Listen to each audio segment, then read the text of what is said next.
Ito na ang tawag na final cut, sir. Good morning mga langga!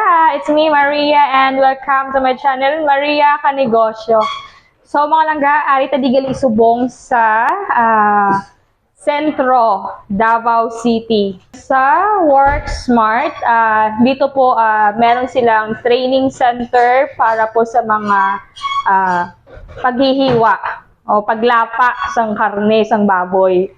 So, tudlo di subong nila ang 3 primal cuts. So, ay subong kita nyo naman natin mga aspirants na busy. So, sa episode na ito mga langga ay makikilala at makakausap natin, ma-interview natin yung may-ari ng WorkSmart, training center na ito.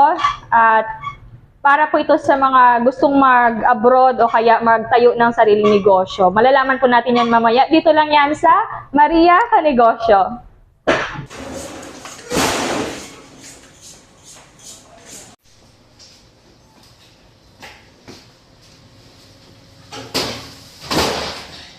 So, welcome to Maria Kanegosyo at kasama po natin ngayon si Ma'am Joyce. Ma'am Joyce, pakilala ka? Hi everyone. I am Joyce from WorkSmart Training Center po. Ayan. So, andito po tayo ngayon sa Davao at napasilip tayo dito sa WorkSmart ni Madam. So, ano po yung meron dito, Madam? Well, actually po, ang WorkSmart po is we are a training center. We are a training center na who trains aspiring butchers po. So, since nandito po tayo sa Bangkeruhan, so we take the opportunity na gumawa ng training center dito kasi at least aside it's our it's our advocacy po kasi na makatulong. So since malapit po tayo sa public market, ang ginawa po namin is yun nga, gumawa kami dito in order to help people po, especially po yung nasaan namin talaga namin is unahin namin yung mga tao, yung mga matadero na nandito talaga. That's why para at least accessible po yung mga training center natin po, ma'am, dito para sa kanila din po. Okay. So, kailan kayo nag-start? Well, actually, yung WorkSmart Training Center, it started last year. But WorkSmart alone, our company, it started way back 2014. So we are really a company of consultancy po, business consultancy, and then later on, na may exposure na po kami sa meat industry is we decided, yun nga po. And yun nga po, when we visited the area, it gives us that urge po na gumawa ng training center in order to help people. Kasi especially ngayon, hindi man po yung mga job. However, hindi man po yung butchery. However, yun nga, yung mga tao is they are not well educated sa industry and hindi po nila alam yung gagawin nila. So of course, yun po, that made us decide po. Kasi nga yun, isa sa mga gusto namin gawin is it's our passion to teach. So medyo, it's not hard for us to teach kahit, yun nga, syempre, medyo challenging ito. However, sa amin, since it's our passion po, we are very glad po na from one branch, may 2 branches na po kami.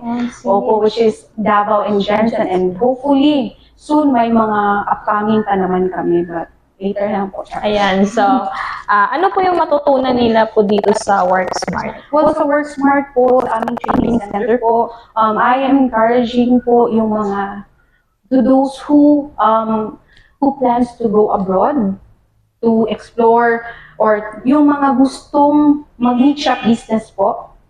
So, hindi lang po ito para sa mga aspiring butchers at as well as sa mga gustong magnegosyo po ng meat shop. Kasi po, ang matutunan po nila dito, number 1, pag may meat shop business po tayo, if magninegosyo po, it's important po na alam po natin ang whole processes. Hindi po tayo basta-basta lang umaasa sa tao. At least we know what's going on with our processes. And sa mga trainees po namin, from the basics of the butchery, meat cutting and boning yung offer namin. So, na course. So, ang matutunan po dito ng aming mga training is that from step 1 up to immersion po. So, step 1 which is the basics. So, we offer 2 weeks na theoretical po, which is, so during theoretical po is we discuss and we teach them the basics of the industry, such as yung safety, because of course safety is our top priority in this business. And second, yung sanitation, the cleanliness, kasi importante po because we are handling food. That's why kanina nakita nyo may mga PPEs, yung mga staff natin. Opo, yes po. So importante po. And then, how to handle knife, because importante po, our sharpest knife is the safest knife po. So importante yan. And then, after those standards, basic standards po, is doon na po tayo mag-hands on after it. Para po maging ready po yung mga trainees po natin. Opo. So, hanggang ilang weeks o months ba it takes na matapos yung training nila? Okay, dito po sa WorkSmart Training Center, medyo matagal konti po. Like, it takes 8 to 10 weeks. Nice. Yes, 8 to 10 weeks po yung training namin. So, it's a little bit longer compared to others. Why? Because, of course, majority of our mga trainees are newbies, first-timers. So, as expected, sa first-timers, they need time po na matuto.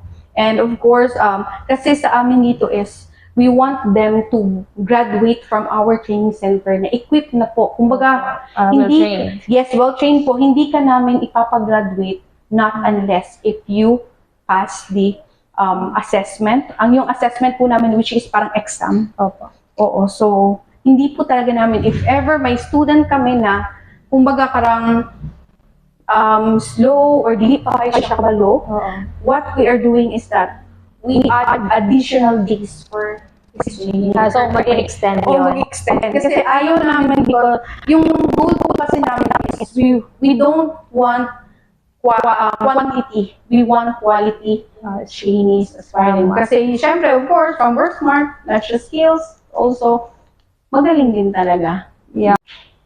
So, ano po yung opportunity na hinaharap ng mga trainee ninyo dito after nila mag-training? So, thank you so much for that question po. Good question po. Ang opportunity po, yun nga, they can do business, but as well as if they are planning to abroad, they have lots of opportunities po. Actually, hindi man po ang trabaho ito sa Australia, United Kingdom, Canada, and now there are also some European countries such as Poland, Czech Republic po.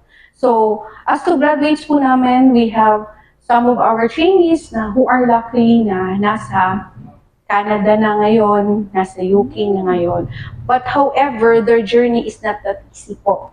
That's why we have immersions, we have companies, kasi po, as much as possible po, importante po kasi ang skills. So, skills needs training, enough exposure po. So, especially sa mga kabataan na gustong maging butcher at magpagsapalan sa abroad, they can train here and then explore to mga na mag-work as butchers, and then the journey will start it there naman po. So, sa amin po dito is what we are doing is that we always make sure that our trainees will graduate from our training center na equipped, na eligible, para naman po hindi po kami mapahiya. At the same time, of course, we want to make sure na mayroon talaga silang kalalagyan po. Matutunan. Yes po. And then, so, ilan na yung gumraduate dito? So far, we have 40 students na po na gumraduate from last year po.